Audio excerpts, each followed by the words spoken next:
Hello, நான் ஜெய்சங்கர் பேசுறேன். இன்னைக்கு நம்ம பேசப்பட்ட டாபிக் எதை பத்தின்னு சொல்லி பார்த்தோம்னா, இப்போதான் ரீசெண்டா ஒரு வகையான இன்சிடென்ட் ஹேப்பனிங் நடந்திருக்கு. அது நடந்த அந்த பாதிப்புங்கிறது இன்னும் விலக கூட இல்ல. அதுக்குள்ள இந்த இன்னொரு விஷயங்கிறது அதே மாதிரியான விஷயமா நடந்திருக்கு. அது என்னன்னு சொல்லி யோசிக்கிறீங்களா? அதுதான் பார்த்தோம்னா ஸ்டாம்பீட். ஸ்டாம்பீட்னா என்னன்னு சொல்லி தமிழ்ல பார்த்தோம்னா கூட்ட நெரிசல் அப்படிங்கிறது தமிழ்ல குறிப்பிடுவாங்க. அப்படிப்பட்ட ஸ்டாம்பீடு முன்னாடி மகா கும்பமேளா நடந்திருக்கு அப்படின்னு சொல்லிட்டு நான் முன்னாடி வீடியோ போட்டிருப்பேன். அதே மாதிரி பார்த்தோம்னா இப்ப நியூ டெல்லியும் நடந்திருக்கு. நியூ டெல்லியில கூட ரயில்வே ஸ்டேஷன்லயும் இது மாதிரி பாதிப்புங்கிறது நடந்திருக்கு அப்படிங்கிறது தெரியக்கூடிய ஃபர்ஸ்ட் வரக்கூடிய விஷயங்களா இருக்கு.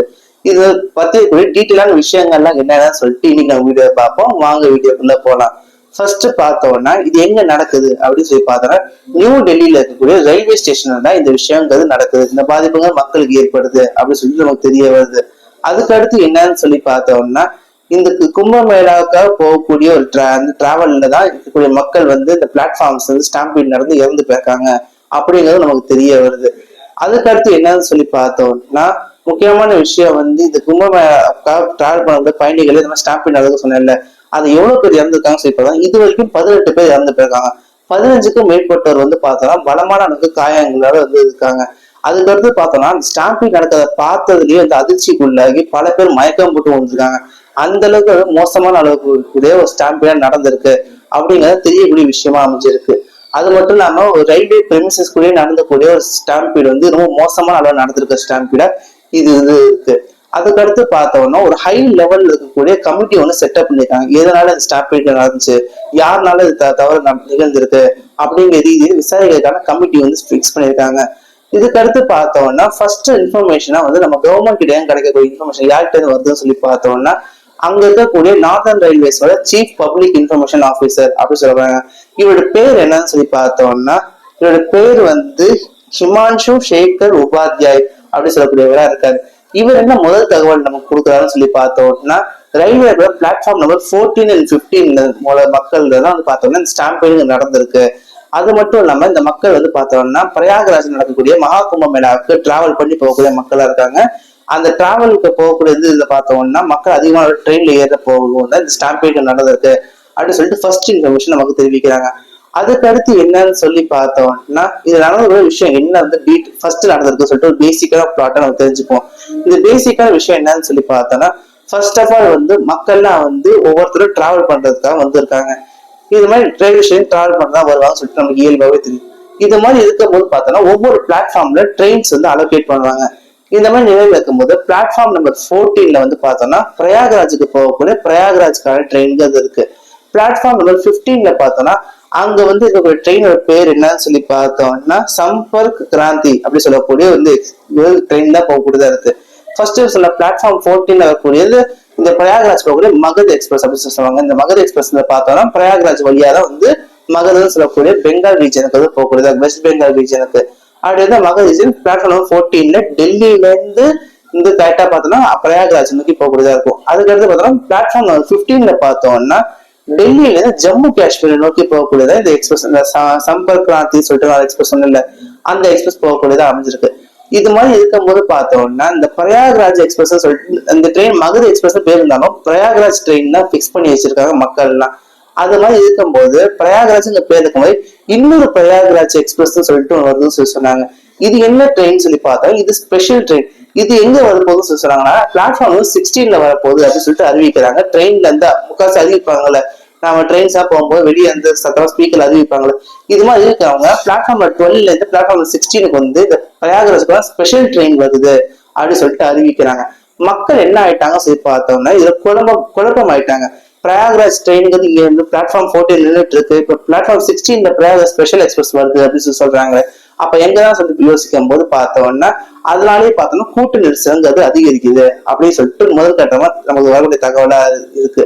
இதுல பார்த்தோம்னா பிரயாகராஜுக்கு டிராவல் பண்ணி பிரயாகராஜ் கும்பமேளாவுக்கு டிராவல் பண்ணி போறவங்களே அதிகமான அளவு மக்கள் கூடிடுறாங்க. அதாவது நமக்கு இது பொதுவாகவே தெரியக்கூடிய விஷயம் தான். நார்தன் இந்தியான்னு பார்த்தாலே ஒரு சீட்ல 4 பேர் உட்கார அளவுக்கு ரிசர்வேஷன் பண்ணாம கூட போவாங்க. அந்த அளவுக்கு போறவங்க இருக்கிற மக்களோட கூட்ட நெரிசல்கள் அதிகமாயிடுச்சு. அந்த குறிப்பிட்ட பிளாட்ஃபார்ம் 14 இந்த 14ல இருந்து 16க்கு மாறுதலா இருக்கக்கூடியது. இந்த பிளாட்ஃபார்ம் 16க்கு போக வேண்டிய மக்களே என்ன பண்ணிட்டாங்கன்னா முதல்ல பிளாட்ஃபார்ம் 12ல அறிவிச்சுட்டு அதுக்கு 16ல மாத்துறதுனால குழப்பம் அடைஞ்சிட்டு பிளாட்ஃபார்ம் 16க்கு போக பிளாட்ஃபார்ம் 14ல தான் அந்த ட்ரெயின் நிக்குது அப்படின்னு நினைச்சிட்டு பிளாட்ஃபார்ம் நம்பர் 14 வர ஆரம்பிச்சிட்டாங்க. இது மாதிரி பிளாட்ஃபார்ம் நம்பர் 14 வந்ததுனால அடுத்தடுத்து என்னன்னு சொல்லி பார்த்தோம்னா ஒருத்தர் தள்ளி கூட்டு நெரிசல் ஆரம்பிக்குது. அதாவது ஒருத்தர் தள்ளுறதுக்கான இது ஆரம்பிக்குது. இது மாதிரி ஆரம்பிச்சதுனால அடுத்து என்ன நடக்குதுன்னு சொல்லி பார்த்தோம்னா ஒருத்தர் விழுகுறாங்க, அவங்க மேல் நடந்து ட்ரெயினுக்கு போறது, ட்ரெயின்ல போய் இடத்த பிடிக்கிறதுக்காக நடந்து போறாங்க. இதுதான் நடக்கக்கூடிய பேசிக்கான விஷயமா இருந்துச்சு. இதனால ஸ்டாம்பீடுங்கிறது நடந்துச்சு. இது எதனால மக்களுக்கு ரொம்ப குழப்பமான விஷயம் நடந்ததுன்னு சொல்லிட்டு ஃபர்ஸ்ட் பேசிக்கா என்ன போலீஸ்காரங்க சொல்றாங்க சொல்லி பாருங்க. போலீஸ்காரங்க இது அன்அபிஷியலான ரிப்போர்ட்டா வருது அப்படின்னு சொல்றாங்க. டீட்டெயிலான விஷயங்கள் கமிட்டி அறிவிப்பாங்க அப்படின்னு சொல்றாங்க. ஃபர்ஸ்ட் அன்அபிஷியலா சொல்லக்கூடிய விஷயம் என்னன்னு சொல்லி பார்த்தோம்னா அதிகமான அளவுக்கு ஜெனரல் டிக்கெட்டுங்கிறது விற்கப்பட்டதும், அதே சமயம் பார்த்தோம்னா பிளாட்ஃபார்ம் 12 வர வேண்டிய இந்த பிரயாகராஜ்க்கான ஸ்பெஷல் ட்ரெயின் பிளாட்ஃபார்ம் 16க்கு மாற்றப்பட்டதும், அதே சமயம் பார்த்தோம்னா அந்த ரயில்வே ஸ்டேஷனுக்கு இன்னும் 2 எக்ஸ்பிரஸ் பிரயாகராஜ் வழியா போகக்கூடிய ஒரு எக்ஸ்பிரஸ் வர வேண்டியது இருக்கு. அது டிலே ஆனதுனால அந்த ட்ரெயின்ல ஏற வேண்டிய பயணிகள்னா இந்த ட்ரெயின்ல ஏறி போயிடலாம் அப்படிங்கிற மனநிலையில வந்ததுனால இருந்தா இந்த ஸ்டாம்பீட், அதாவது இந்த கூட்ட நெரிசல் மூலமா ஏற்படக்கூடிய மரணங்கிறது நிகழ்ந்திருக்கு அப்படின்னு சொல்லிட்டு நமக்கு தெரிவிக்கிறாங்க. இதுதான் பேசிக்கா நடக்கக்கூடிய ஃபர்ஸ்ட் விஷயமா இருக்கு.